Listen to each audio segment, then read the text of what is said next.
For centuries, money had weight, cold metal, solid certainty, a promise you could feel in your hand. But today, something is different. A bag of rice that cost 1 coin yesterday now costs 10. Merchants argue. Shoppers panic. Prices climb by the hour. No war. No famine.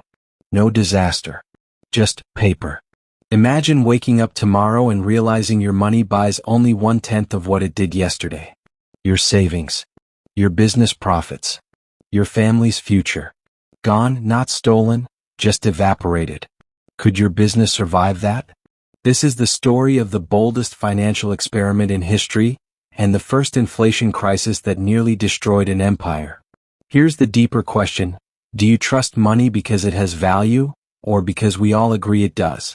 Every note in your wallet, every number in your bank account, every digital balance on your phone, all of it rests on belief. Drop your thoughts in the comments. Welcome to Business and History channel, where money moves, power shifts, and history is shaped by bold business decisions.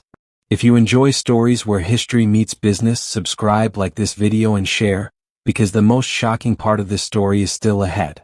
By the late Tang dynasty, China was not just an empire, it was a machine of commerce. Markets buzzed from the capital to distant frontier towns. Silk, tea, spices, and ceramics flowed across vast trade networks. Powering it all were small bronze coins, heavy, clinking, endless. Every transaction required real metal. Tangible wealth gave people confidence. If you held it, it was real. But that weight soon became a curse. China's coin-based system was built for a slower world. Now cities expanded, trade routes stretched thousands of miles, and merchants needed tens of thousands of coins for a single journey. That wasn't money anymore. It was cargo. Ropes of coins were stacked in carts, guarded like treasure. Wealth wasn't stored, it was hauled across mountains, rivers, and bandit territory. One ambush could erase years of work.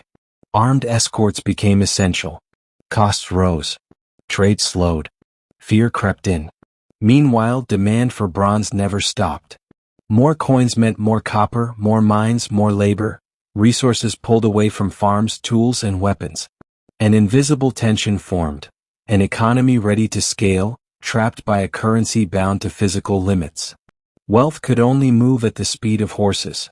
For business-minded eyes, this was a bottleneck. The market was ready to explode, but the medium of exchange refused to evolve. Merchants learned quickly, wealth that couldn't move was a liability. So in back rooms and tea houses, a quiet revolution began, not by emperors but by trust. The problem was practical. How do you move value without moving metal? Merchant houses became vaults. Traders deposited coins in one city and received a promise to reclaim them elsewhere. The metal stayed put while commerce moved freely. Reputation enforced trust. Break it and you vanished from the market. To prove deposits across distance, merchants turned to paper. At first, just receipts, handwritten, sealed, redeemable. Not money. Just evidence. But evidence travels. These papers passed from hand to hand because each holder believed someone else would accept them next. Paper circulated where coins once ruled, and the line between receipt and currency blurred. Then came the leap. If not everyone redeemed at once, why keep all the metal idle? Merchants issued more paper than coins in storage. Credit disguised as convenience. Trade accelerated. Profit soared. Cities buzzed with deals completed on paper alone. But trust had become abstract. An abstraction can snap. A rumor. A failed house. A rush to redeem. Paper that once represented coins now represented hope. Prices rose, not because goods were scarce but because paper was everywhere. More notes chased the same rice, silk, and labor. Inflation had arrived, before the word existed. Merchants solved the problem of heavy money, and created a far more dangerous one. Trust created wealth faster than gold ever could. But when trust broke, paper burned faster than metal. By the early Song dynasty, the state was watching closely. Merchants had made money move faster, farther, and cheaper, and trade and tax revenue followed. But so did risk. Paper notes were everywhere.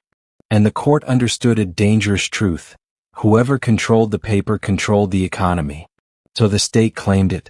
Private issuance was restricted, then outlawed. Paper money became an imperial monopoly. This wasn't just regulation, it was a power grab disguised as stability. One authority, one guarantee, one source of truth. For the government, it meant control over liquidity. For the empire, it meant a new weapon, money that could be created without mining, minting, or transport. A force history had never seen before. To make this monopoly real, the state built infrastructure. Official printing offices were established, staffed by bureaucrats, guarded by soldiers, and supplied with engraved plates and special paper. Notes were standardized in design and denomination, stamped with seals carrying imperial authority. This wasn't improvised trust anymore, it was institutional trust. Every note declared its legitimacy with the weight of the throne behind it. For the first time in history, a government mass-produced paper money. And the public believed. These notes were backed by the state, redeemable for coins, accepted for taxes, and enforced by law. Markets adjusted quickly. Prices were quoted in paper. Wages were paid in paper. Savings became paper. The psychological shift was enormous. Money was no longer something you could hear or feel, it was something you believed in. Confidence surged, and with it, economic activity. The system worked so well it felt permanent. The illusion of stability cracked under pressure. By the 12th century, the Tang dynasty was surrounded by enemies. War was relentless and expensive. Armies had to be fed. Soldiers paid. Fortifications rebuilt faster than enemies could destroy them. The treasury bled. Defense became the budget. Massive forces stretched supply lines across vast territory. Victory demanded speed, and speed demanded money. Traditional coinage couldn't keep up. Minting metal was slow. Transport was dangerous.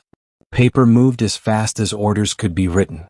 In wartime, convenience becomes necessity. Expenses exploded. Military payrolls ballooned. Reconstruction followed every campaign. Revenue lagged far behind obligation. Taxes couldn't rise fast enough without risking revolt. Borrowing was limited. Paper money offered a shortcut, one that felt painless at first. No new mines, no mining delays.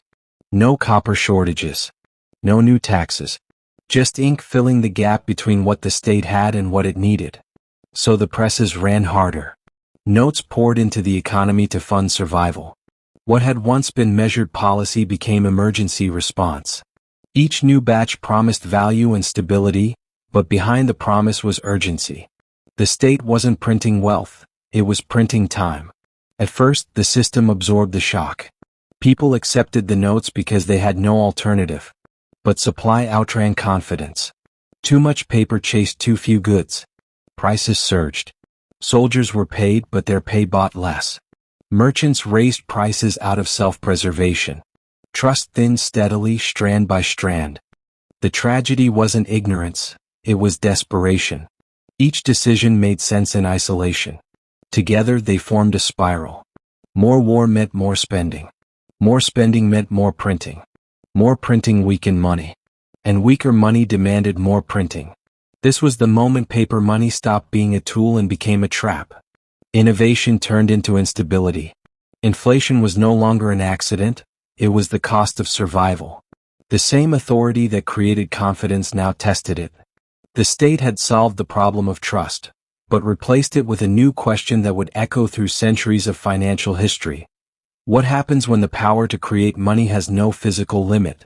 The warning signs crept in quietly. A bowl of rice cost slightly more than yesterday. Officials dismissed it as fluctuation. But prices stopped behaving. What held steady for years began to wobble.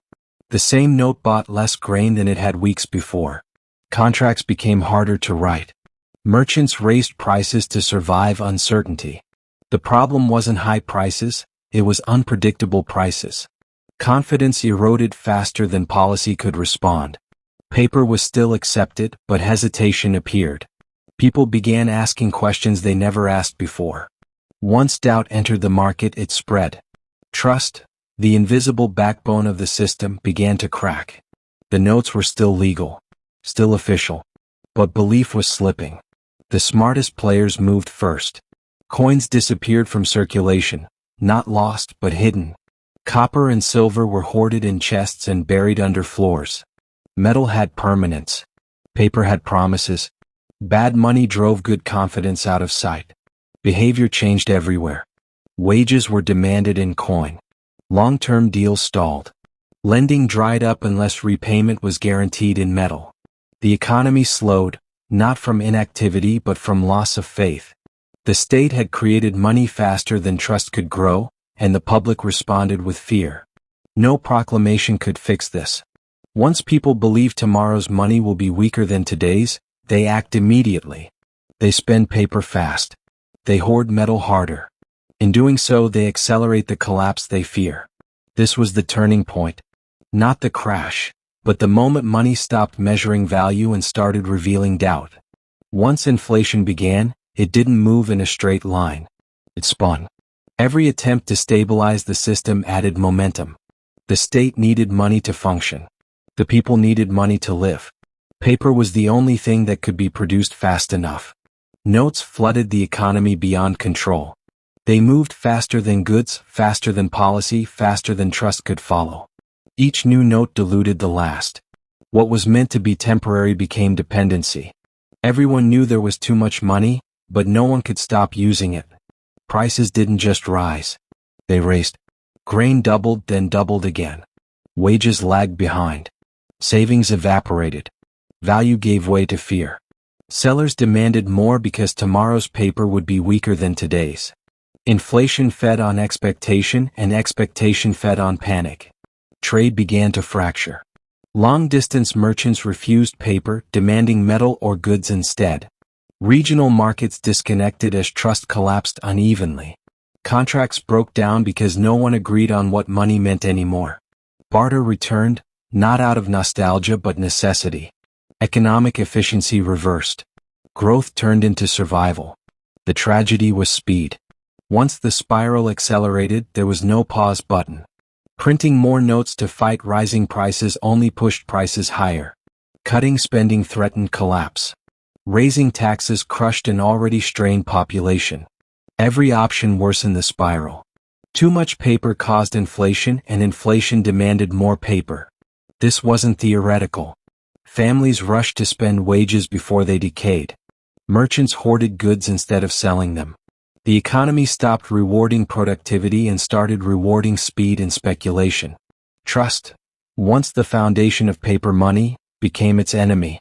This is how innovation turns against its creator. When money multiplies faster than value, the spiral tightens. Stability isn't lost gradually, it's flung outward while the system collapses inward under its own momentum. When the Mongols conquered China, they inherited a financial system already on the edge. Paper money survived the fall of the Song not because it was stable, but because it was useful. Governing a vast empire required money that could travel as fast as armies. The Yuan rulers embraced paper currency. Taxes could be collected. Soldiers paid. Administration functioned without hauling metal across impossible distances. What had once been cautious innovation became imperial policy at unprecedented scale. But scale changed everything. Printing presses ran relentlessly to fund war, courts, construction, and control. Redemption promises weakened. Backing thinned. Paper was no longer tied to metal or goods. It was tied to authority. Authority printed without restraint. Then value collapsed. Prices didn't rise, they exploded. What once fed a family barely bought a meal. Markets rewrote prices daily. People rushed to exchange paper for anything solid. Grain, cloth, land. Money became a hot coal, passed as fast as possible before it burned its holder. Trust vanished. Notes were still official, still mandatory, but belief was gone. Refusing paper meant punishment. Accepting it meant loss. Some regions reverted to barter. Others demanded absurd sums to offset decay. Money no longer measured value, it accelerated destruction. For business, profit became meaningless when money dissolved before it could be used. For the state, control weakened as economic life slipped outside official channels. The empire conquered territory but lost its currency. Without currency, administration fractured. This was hyperinflation before it had a name, not born of ignorance but unchecked power. Paper money promised speed, unity, and control. At imperial scale, it delivered chaos. The Mongols didn't invent the crisis. They amplified it. And in doing so, they left a warning written in paper and ash. When money becomes unlimited, its value vanishes, taking trust, stability, and empires with it. Collapse reveals itself in behavior. By the final stages, paper currency was avoided. Notes still carried seals and threats, but they had lost meaning. Merchants refused paper or accepted it only at crushing discounts. Markets split into two prices. One for paper, one for anything real. People learned legality does not equal value. Rejection wasn't ideological, it was survival. As paper failed, older systems returned. Copper, silver, grain, cloth, anything tangible regained power. Barter re-emerged as rational response. Trust shifted from promises to physical reality. Efficiency died, but certainty returned. The breakdown rippled outward. Tax collection collapsed. State salaries became meaningless. Soldiers deserted. Trade routes shrank. Specialization reversed as people focused on subsistence. Growth didn't stop, it unraveled. This was the cost of broken money. When a shared medium of exchange disappears, society loses its common language. Every deal becomes personal. Every trade risky. For business-minded minds, the lesson is timeless. Currency is not wealth, it is coordination. When coordination fails, productivity collapses even if resources remain. China didn't lose its farms or skills. It lost the glue that held them together. Paper money delivered expansion and control, until it didn't. The return to barter wasn't nostalgia. It was emergency reset. This was the end of the experiment. Not because paper was flawed, but because trust was printed beyond its limit. Once money dies, everything built on it follows. The Ming dynasty inherited a population that no longer believed in paper promises. The state faced a choice, double down or retreat. It chose retreat. Paper money was abandoned as the foundation of the economy. Notes were withdrawn, devalued, or ignored. Ending paper currency wasn't innovation, it was damage control. Trust, once destroyed, cannot be legislated back into existence. Silver and copper returned as the backbone of exchange. Heavy, limited, physical, reliable. Metal imposed discipline where paper had invited excess. You couldn't print silver in a crisis.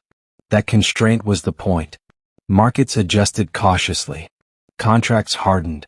Savings regained meaning. Trade recovered slowly but steadily. Confidence returned not by decree, but because money behaved predictably.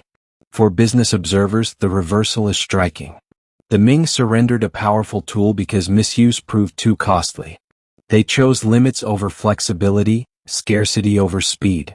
This wasn't rejection of progress, it was recognition of reality. Paper money had worked, until it failed at scale. The solution was not reform but retreat. For centuries afterward, China remained wary of paper currency. The lesson lingered longer than the crisis. Money must be trusted, limited, and boring, or it becomes dangerous. The 1300s marked the end of history's first great paper money experiment. Not with rescue, but with retreat. The collapse echoed across generations. Economic trauma became culture. Paper currency carried a shadow. People remembered how quickly value evaporated and how official seals failed to protect savings. Trust shifted toward metal, especially silver. Even when paper returned, it was treated cautiously. These habits were not superstition, they were experience. The impact spread beyond China. Traders carried warnings westward. When paper currency emerged in Europe, it did so cautiously, tightly backed and restricted. The fear was inherited. China had already run the experiment at scale, and paid the price. For modern audiences, the relevance is unsettling. The mechanics are ancient. The psychology is timeless. Inflation begins not with numbers but with doubt. China's experience became the first recorded case study in collapse driven not by shortage, but excess. Paper money is efficient, flexible, and dangerous. It accelerates growth and magnifies mistakes. The ancient crisis revealed a truth still debated today. The most powerful tools demand the strongest restraint. For business-minded viewers, the takeaway is sharp. Innovation without discipline creates speed, not sustainability. Trust scales slower than systems, and once lost, recovery is slow. Every modern banknote traces lineage back to this gamble. The first paper money didn't just change payment, it changed how history thinks about value, power, and trust. Money is not paper, metal, or code. It is belief. And belief, once broken, leaves scars that last centuries. Strip away imperial seals and the structure feels familiar. Currency built on trust. Created by authority. Sustained by belief. Ancient China learned that once money stops being scarce, discipline becomes the last defense against collapse. Modern fiat money rests on the same invisible contract. It works until people ask the same ancient question. How much is too much? Inflation doesn't begin with numbers, it begins with doubt. Ancient China shows inflation as a behavioral chain reaction. People spend faster, save less, hoard what feels real. The past doesn't predict the future, but it warns it. This is where the story stops being about China and becomes about us. Innovation promises efficiency and control. Each carries risk. The question isn't whether innovation is dangerous, it's whether restraint can keep up with power. China ran the first test. The results were clear. Trust can be created quickly. But once stretched too far, it snaps. Money is a mirror. It reflects discipline, fear, confidence, and restraint. When those crack, currency follows. History already showed how this experiment ends when limits disappear. The only unanswered question is whether modern systems have learned enough to avoid repeating it. If this story changed how you think about money, power, and trust, like, share, and subscribe for more cinematic deep dives into the forces that shaped our world. History doesn't repeat itself, but it does remember.